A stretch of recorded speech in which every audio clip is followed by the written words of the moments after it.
ওয়া আনা মুসনিদাতুন রাসূলুল্লাহি সাল্লাল্লাহু আলাইহি ওয়াসাল্লাম, আল্লাহ নবীকে আমি ট্যাগ লাগায় বসায় রাখলাম, হেলান দেওয়া অবস্থায় বসায় রাখলাম।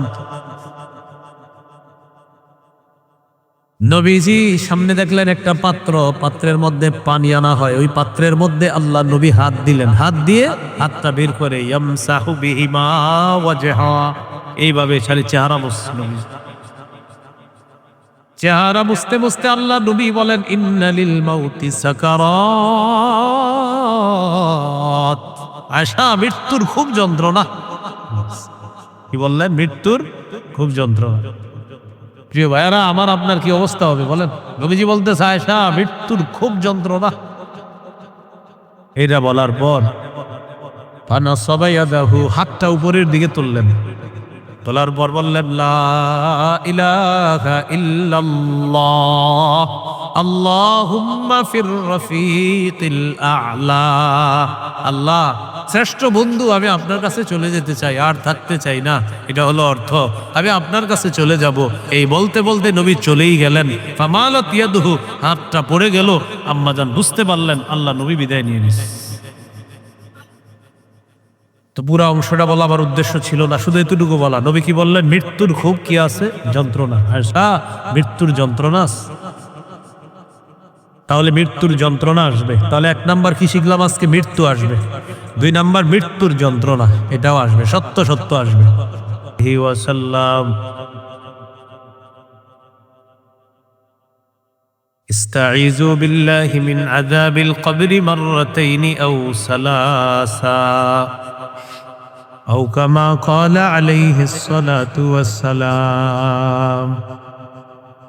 আল্লাহুম্মা সাল্লি আলা মুহাম্মাদিন ওয়া আলা আলি মুহাম্মাদ কামা সাল্লাইতা আলা ইব্রাহিম ওয়া আলা আলি ইব্রাহিম। আল্লাহ তাআলার দরবারে শুকরিয়া আদায় করছি, আল্লাহ আমাদেরকে মাহফিলে উপস্থিত হওয়ার তৌফিক দান করেছেন বলে আলহামদুলিল্লাহ।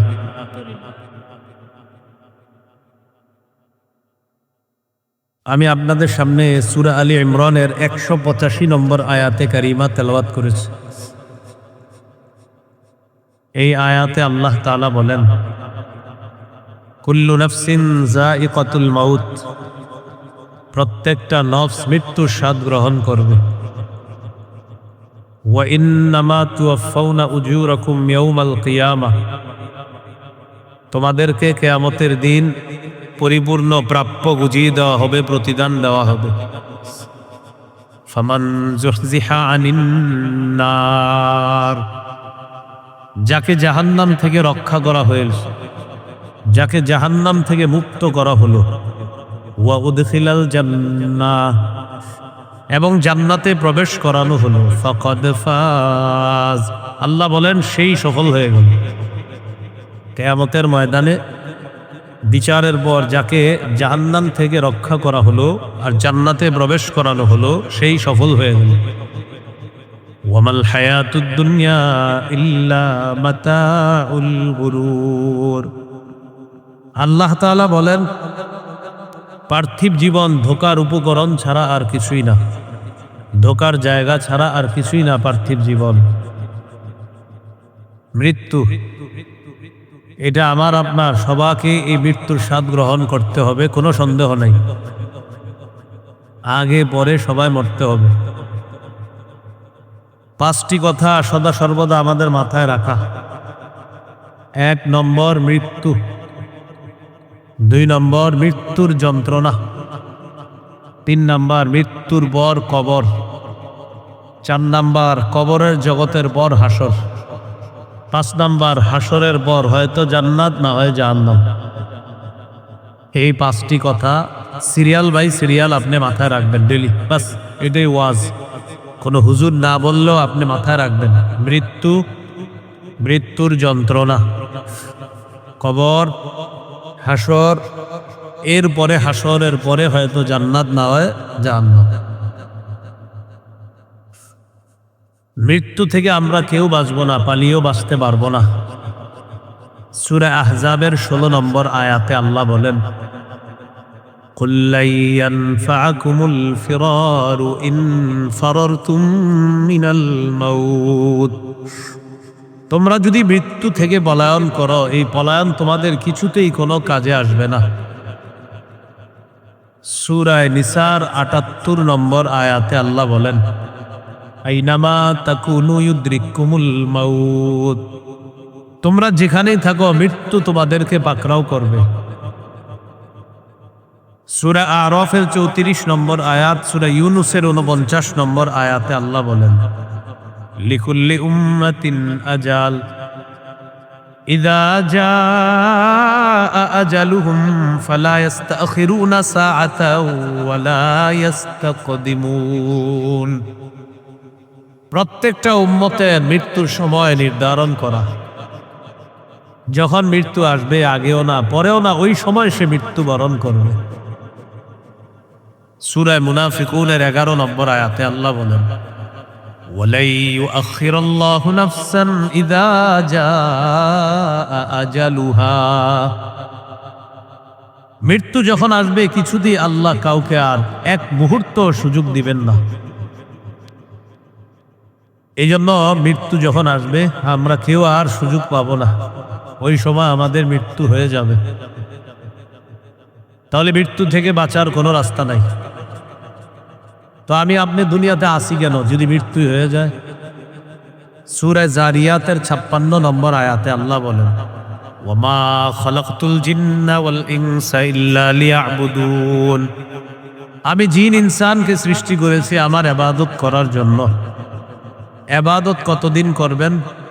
সূরা হিজরের ৯৯ নম্বর আয়াতে আল্লাহ বলেন, ওয়া'বুদ রাব্বাকা হাত্তা ইয়াতিয়াকাল ইয়াকিন, মৃত্যু পর্যন্ত তুমি তোমার রবের ইবাদত করো, মৃত্যু পর্যন্ত তুমি তোমার রবের ইবাদত করো। তাহলে এই আয়াতের মাধ্যমে বুঝতে পারলাম মৃত্যু পর্যন্ত ইবাদত, এরপরে আর ইবাদত করার সুযোগ নাই। তাহলে ওই ৫টা কথা আবার মাথায় রাখবেন, মৃত্যু, মৃত্যুর যন্ত্রণা, কবর, হাসর, পরে হয়তো জান্নাত না হয় জাহান্নাম। পরে নিজের প্রশ্ন করবেন, তাহলে আমি দুনিয়াতে কেন? আল্লাহ জবাব দিয়েছেন ইবাদত করার জন্য। প্রশ্ন, ইবাদত কতদিন? উত্তর হলো মৃত্যু পর্যন্ত। তাহলে ইবাদতের সময় হলো মৃত্যু পর্যন্ত। এই হলো আজকের প্রথম আলোচনা। দ্বিতীয় আলোচনা, মৃত্যুর যন্ত্রণা। সূরা কফের ১৯ নম্বর আয়াতে আল্লাহ বলেন, ওয়াজাআত সাকরাতুল মাউতি বিল হক, মৃত্যুর যন্ত্রণা সত্যি সত্যি আসবে, মৃত্যুর যন্ত্রণা সত্যি সত্যি আসবে। যালিকা মা কুনতা মিনহু তাহিদ, এটা সেই মৃত্যু যে মৃত্যু থেকে তোমরা পালিয়ে বেড়াতে। সূরা জুমুয়ার ৮ নম্বর আয়াতে আল্লাহ বলেন, কুল ইন্নাল মাউতাল্লাযী তাফিররুনা মিনহু ফাইন্নাহু মুলাকীকুম, যে মৃত্যু থেকে তোমরা পালিয়ে বেড়াও এই মৃত্যু তোমাদের সাথে সাক্ষাৎ করবে। কে সাক্ষাৎ করবে? মৃত্যু আমাকে আপনাকে খুঁজে বেড়ায়, আমার আপনার পিছনে আছে মৃত্যু, খুঁজে বেড়ায়, সাক্ষাৎ করবে। তাহলে মৃত্যুর যন্ত্রণাও আমাদের কাছে আসবে। মৃত্যুর যন্ত্রণা কাফেরের কাছে আসে। সূরা আনআমের ৯৩ নম্বর আয়াতে আল্লাহ বলেন, ওয়ালাউ তারা ইযিজ যালিমুনা ফি গামারাতিল মাউত ওয়াল মালাইকাতু বাসিতু আইদিহিম আখরিজু আনফুসাকুম আল-ইয়াওমা তুজজাউনা আযাবাল হুনি বিমা কুনতুম তাকুলুনা আলাল্লাহ বিমা কুনতুম তাকুলুনা আলাল্লাহি গায়রাল হাক্কি ওয়া কুনতুম আন আয়াতিহি তাস্তাকবিরুন। নবী, আপনি যদি দেখতেন কাফেরদের কি অবস্থা মৃত্যুর সময়, তাদের ছটফটানি যদি দেখতেন, কিভাবে তারা ছটফট করে। ফেরেশতারা হাত বাড়ায় বলে, আখরিজু আনফুসাকুম, তোমাদের আত্মাগুলা বের করে দাও। কাফেররা মরতে চায় না, কাফেররা মরতে চায় না। ফেরেশতারা বলবে, বেশ আসো আসো, চলো সবাই। আল-ইয়াওমা তুজজাউনা আযাবাল হুনি বিমা কুনতুম তাকুলুনা আলাল্লাহি গায়রাল হক, আজকে তোমাদেরকে প্রতিদান দেওয়া হবে। কিসের প্রতিদান? আযাবাল হুন, লাঞ্ছনা যাওক আযাব, এই আযাব তোমাদেরকে আজকে দেওয়া হবে, অপমানজনক আযাব। বিমা কুনতুম তাকুলুনা আলাল্লাহি গায়রাল হক, এই কারণে যে তোমরা আল্লাহর ব্যাপারে অসত্য কথা বলতা। ওয়া কুনতুম আন আয়াতিহি তাস্তাকবিরুন, আর তোমরা আল্লাহর আয়াতগুলোকে অস্বীকার করতা, এগুলার ব্যাপারে অহংকার করতা। এটা হলো কাফেরদের মৃত্যুর যন্ত্রণার অবস্থা। আমার আপনার প্রাণ যখন উষ্টাগত হতে হবে, যখন এই জায়গায় প্রাণটা চলে আসবে, মৃত্যু হবে অবস্থা, তখন কি অবস্থা হবে আমাদের? সূরা ওয়াকিয়ার ৮৩ থেকে ৮৫ নম্বর আয়াতে আল্লাহ বলেন, ফালাউলা ইযা বালাগাতিল হুলকুম ওয়া আনতুম হিনাইযিন তানজুরুন ওয়া নাহনু আকরাবু ইলাইহি মিনকুম ওয়ালাকিন লা তুবসিরুন। যখন প্রাণ উষ্টাগত হবে তখন তোমরা কেউ তাকে আটকে রাখতে পারবে না, মৃত্যু পথযাত্রীকে আটকে রাখতে পারবে না। ওয়া আনতুম হিনাইযিন তানজুরুন, সেদিন তোমরা শুধু চেয়ে চেয়ে দেখবা একটা মানুষ মরতেছে। ওয়া নাহনু আকরাবু ইলাইহি মিনকুম ওয়ালাকিন লা তুবসিরুন, আল্লাহ বলেন আমি তোমাদের চেয়ে অধিক নিকটবর্তী ওই ব্যক্তি, মৃত্যু পথযাত্রীর অধিক কাছে থাকি তোমাদের চেয়ে, কিন্তু তোমরা তা দেখো না। সূরা কিয়ামাহ ২৬ থেকে ৩০ নম্বর আয়াতে আল্লাহ বলেন, কাল্লা ইযা বালাগাতিত তারাকিয়া ওয়া কিলা মান রাক ওয়া যান্না আন্নাহুল ফিরাক ওয়ালতাফাতিস সাকু বিসাক ইলা রাব্বিকা ইয়াউমাইযিনিল মাসাক। কাল্লা, কখনো না, কখনো মৃত্যু পথযাত্রীকে আটকে রাখতে পারবে না। আমি আল্লাহ যদি মৃত্যু সাব্যস্ত করেই ফেলি, লাভ হবে না, তাকে আটকাইতে চাইলেও পারবে না। ওয়াকিলা মান রাক, আশেপাশে থেকে বলা হবে ডাক্তার কোথায়, কবিরাজ কোথায়, বলে না এরকম? আমরা বলি ইস 10টা মিনিট আগে যদি হাসপাতালে নিতে পারতাম, কি নিতে পারলে কি হইতো বলেন, সেটা বলেন। কি বলে 10টা মিনিট আগে যদি পারতাম তো কি হইতো সেটা বলেন। 10 মিনিট আগে নিতে পারলে বেঁচে যেত। হ্যাঁ, চেষ্টা করতে অবশ্যই। হাসপাতালের রুগীকে হাসপাতালে নেবেন, এটাও সুন্নত। নেওয়ার পরে সে বাঁচবে না মরবে এটা আল্লাহ জানে, কিন্তু আপনি হাসপাতালে নিবেন। কিন্তু এই কথা আর বললেন না মৃত্যুবরণ করলে যে ইসি আরেকটু আগে, না, মৃত্যুবরণ করে ফেলছে, বাস শেষ। আমরা পোস্টারে লেখা দেই অমুকের অকাল মৃত্যুতে আমরা শোকাহত। অকাল মানি এই সময় মরাটা উচিত নয়। তো আপনি বলেন কবে মরলে কাল হইতো? কি লেখে? অকাল মৃত্যুতে আমরা শোকাহত। তাহলে কোন কালে মৃত্যু হইলে আপনি শোকাহত হইতেন না? অনেকে 60 বছর বয়সে মারা যায়, হেরেও লেখে অকাল। 65-70 বছর বয়সে মারা যায়, সেখানেও লেখে কি? অকাল। তো কোন কালে মৃত্যু হইলে ঠিক ছিল? এরকম যদি কোনো পোস্টারে লেখা দেখেন, সুন্দরভাবে বুঝায় শোনায় কেটে দিবেন। অকাল মৃত্যু বলে কিছু নাই, যার যখন মৃত্যু বাস সেটাই মৃত্যু, অকাল বলতে কিছু নাই। যেদিন তার মৃত্যু সেটাই তার মৃত্যু। তাহলে অকাল বলবো আর বলবো না, লিখবো না। কোথাও লেখা দেখলে ভদ্রভাবে তাদেরকে বুঝিয়ে শুনিয়ে ওই লেখাটা আমরা কেটে দিব, বাস। আল্লাহ আমাদের সকলকে আকীদা বিশুদ্ধ করার তৌফিক দান করুন। তো আল্লাহ বলেন, কাল্লা ইযা বালাগাতিত তারাকিয়া ওয়া কিলা মান রাক, কখনো আটকাতে পারবা না মৃত্যু পথযাত্রীকে যখন তার প্রাণ উষ্টাগত হবে। ওয়া কিলা মান রাক, বলা হবে ডাক্তার কোথায়, জারফুকারি কোথায়। ওয়া যান্না আন্নাহুল ফিরাক, আল্লাহ তাআলা বলেন মৃত্যু পথযাত্রী সে বিশ্বাস করে ফেলবে, সে দুনিয়া থেকে বিদায় নিয়ে নিবে, সে বিশ্বাস করবে। আন্নাহুল ফিরাক, সে দুনিয়া থেকে বিদায় নিবে, এটা তার বিশ্বাস হয়ে যাবে। ওয়ালতাফাতিস সাকু বিসাক, পায়ের নলা একটা আরেকটার সাথে লেগে যাবে। ওয়ালতাফাতিস সাকু বিসাক, এক নলা আরেক নলার সাথে মিশে যাবে। ইলা রাব্বিকা ইয়াউমাইযিনিল মাসাক, আল্লাহ বলেন সেদিন তোমাকে টানতে টানতে তোমার রবের কাছে নিয়ে যাওয়া হবে। এই হলো আপনার মৃত্যুর যন্ত্রণা। যখন আসবে, শুরু হবে, যন্ত্রণা হবে, আমরা পাশে দাঁড়িয়ে থাকবো। কখন যেন ওই ব্যক্তি বিদায় নিবে অনেক সময় বুঝতেও পারবো না। আমাদের নবীজি সাল্লাল্লাহু আলাইহি সাল্লামও বলেছেন মৃত্যুর যন্ত্রণা খুব কঠিন। সহিহ বুখারীর বর্ণনা 4449 নম্বর হাদিস। 4449 কত হয়? 4449। এই হাদিসের বর্ণনাকারী আয়েশা সিদ্দিকা রাদিয়াল্লাহু তাআলা আনহা তিনি বলেন, ইন্না মিন নিআমিল্লাহি আলাইয়া আন্না রাসূলুল্লাহি সাল্লাল্লাহু আলাইহি ওয়াসাল্লাম তুওফিয়া ফি বাইতি ওয়া ফি ইয়াউমি ওয়া বাইনা সাহরি ওয়া নাহরি। আমার উপর আল্লাহর বিশেষ নিয়ামত, আমাদের হাবিব আমার নবী সাল্লাল্লাহু আলাইহি ওয়াসাল্লাম আমার ঘরে, আমার দিনে, আমার শরীরে মাথা রেখে আল্লাহ রাসূল ইন্তেকাল করছে। আম্মাজান বলেন, আমার উপর আল্লাহর নিয়ামত, আমার নবী, আমার স্বামী, আমাদের নবী মুহাম্মদ সাল্লাল্লাহু আলাইহি ওয়াসাল্লাম আমার ঘরে, মানে আম্মাজানের ঘরে, আমার দিনে, মানে আম্মাজানের যেদিন পালা ওই দিনে আমার উপরে রাসূল সাল্লাল্লাহু আলাইহি ওয়াসাল্লামের মাথা মুবারক ছিল। আমি ট্যাগ লাগায় আল্লাহ রাসূলকে বসায় রাখছিলাম, সেখানে আল্লাহ রাসূল ইন্তেকাল করছে। এটা আমার উপর আল্লাহর নিয়ামত। আরেকটা নিয়ামত কি? ওয়া আন্নাল্লাহা জামাআ বাইনা রিকি ওয়া রিকিহি ইনদা মাউতিহি। নবীজির মৃত্যুর সময় আমার থুতু আর নবীর থুতু মুবারক আল্লাহ এক করে দিয়েছেন। সুবহানাল্লাহ। নবীজির মৃত্যুর সময় আমার থুতু আর নবীর থুতু মুবারক আল্লাহ এক করে দিয়েছেন। এটা কিভাবে?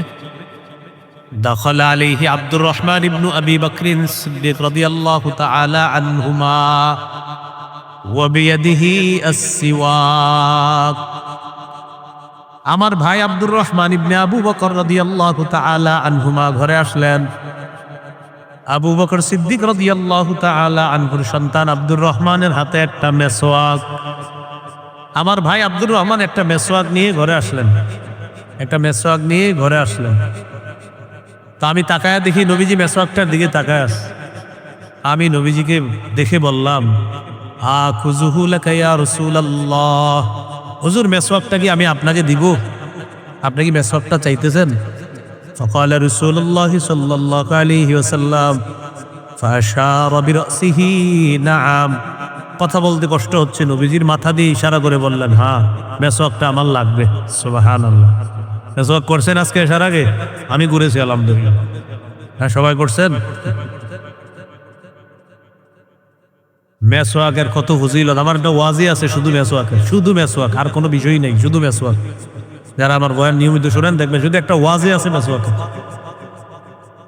নবীজি বলেন, জিবরিল আমিন আমারে এত বেশি মেসওয়াক করতে বলছে, আমি আশঙ্কা করে ফেললাম না জানি মেসওয়াক করতে করতে আমার দাঁত ভেঙে ফেলতে হয়। এই ভাই আওয়াজ বাড়ায়েন না ভাই, ওই আওয়াজটা বাড়ায়েন না। মাইক পিছন থেকে দুইটা দিলে সুন্দর হয়। দূরের মাইক কোন এক সংস্কৃতি বের করলো, মাহফিল ওরারা, মাইক ওলারা, আল্লাহ ভালো জানে। ওটা সংস্কৃতি ওদের না। পাবলিকও চায় এরকম চারদিক ফাটুক। ওয়াজ চায় না, এখন চায় ফাটুক। কি চায়? ফাটুক। হ্যাঁ, ওয়াজ কম চায় মানুষ, ফাটুক। পুরো এলাকা ফাটাইতে হবে। আমি ফাটাফাটির পক্ষে না, কিন্তু এলাকা ফাটানোর পক্ষে না, আমি ওয়াজের পক্ষে। ছোট্ট একটা জায়গায় ছোট দিয়ে একটা মাইক দিবেন, ওখানে বসবেন, একটা ক্লাস হবে, ইনশাল্লাহ চলে যাবে, অনেক কিছু শিখতে পারবেন। কিন্তু ফাটাফাটিতে কিছু শিখতে পারবেন না, এটা লিখে রাখেন না।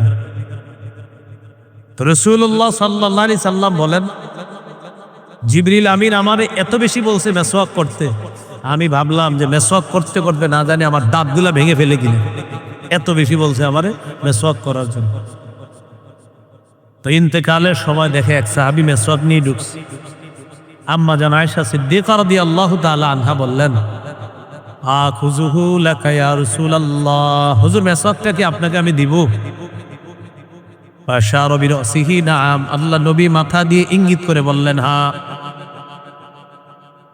মেসওয়াক আনার পর আল্লাহ নবীকে আমি মেসওয়াকটা দিলাম। দেওয়ার পর ফাশতাদ্দা আলাইহি, আল্লাহ নবী মেসওয়াক করতে কষ্ট হয়। মেসওয়াক করতে কি হয়? কষ্ট হয়, মানে মেসওয়াকটা শক্ত, ওই যে উপরে যে জায়গাটা শক্ত। তা আমি বুঝতে পারলাম নবীর কষ্ট হচ্ছে। তো আমি বললাম, উলাইয়িনুহু লাকা ইয়া রাসূলুল্লাহ, হুজুর আমি কি মেসওয়াকটা নরম করে দিব? নবীজি বললেন, হ্যাঁ মেসওয়াকটা নরম করে দাও, খুব বুঝবেন। তো আম্মাজান বলেন, ফালাইয়ানতুহু, আমি মেসওয়াকটা আমার মুখ দিয়ে নরম করে দিলাম। তাহলে মেসওয়াকে কার থুতু লাগলো? আম্মাজান আয়েশা সিদ্দিকা রাদিয়াল্লাহু তাআলা আনহার থুতু লাগলো। এবার আল্লাহ নবী মেসওয়াক করলেন, তাহলে নবীরও থুতু লাগলো। আম্মাজান বলেন, এভাবে আল্লাহ কুদরতিভাবে আমার আর নবীর থুতু নবীর ইন্তেকালের সময় আল্লাহ এক করে দিয়েছে। এটা আমার প্রতি আল্লাহর অনুগ্রহ, আল্লাহর নেয়ামত। ওয়ানা মুসনিদাতুন রাসূলুল্লাহি সাল্লাল্লাহু আলাইহি ওয়াসাল্লাম, আল্লাহ নবীকে আমি ট্যাগ লাগায় বসায় রাখলাম, হেলান দেওয়া অবস্থায় বসায় রাখলাম। নবীজি সামনে দেখলেন একটা পাত্র, পাত্রের মধ্যে পানি আনা হয়, ওই পাত্রের মধ্যে আল্লাহ নবী হাত দিলেন, হাত দিয়ে হাতটা বের করে ইয়ামসাহু বিহিমা ওয়াজহা, এইভাবে খালি চেহারা মুছলেন। চেহারা বুঝতে বুঝতে আল্লাহ নবী বলেন ইন্নালিল মাউতি সাকারাত, আশা মৃত্যুর খুব যন্ত্রণা। কি বললেন? মৃত্যুর খুব যন্ত্রণা। প্রিয় ভাইয়ারা আমার, আপনার কি অবস্থা হবে বলেন? নবীজি বলতেছে আয়েশা মৃত্যুর খুব যন্ত্রণা। এটা বলার পর ফানাসাবা ইয়াদাহু, হাতটা উপরের দিকে তুললেন, তোলার পর বললেন লা ইলাহা ইল্লাল্লাহ আল্লাহুম্মা ফির রফিকিল আ'লা। আল্লাহ শ্রেষ্ঠ বন্ধু, আমি আপনার কাছে চলে যেতে চাই, আর থাকতে চাই না, এটা হলো অর্থ। আমি আপনার কাছে চলে যাব। এই বলতে বলতে নবী চলেই গেলেন। ফামালাত ইয়াদুহু, হাতটা পড়ে গেল। আম্মাজান বুঝতে পারলেন আল্লাহ নবী বিদায় নিয়ে নিয়েছে। তো পুরা অংশটা বলা আমার উদ্দেশ্য ছিল না, শুধু এতটুকু বলা। নবী কি বললেন? মৃত্যুর খুব কি আছে? যন্ত্রণা। আয়েশা মৃত্যুর যন্ত্রণা আছে। তাহলে মৃত্যুর যন্ত্রণা আসবে। তাহলে 1 নাম্বার কি শিখলাম আজকে? মৃত্যু আসবে। 2 নাম্বার মৃত্যুর যন্ত্রণা, এটাও আসবে, সত্য সত্য আসবে।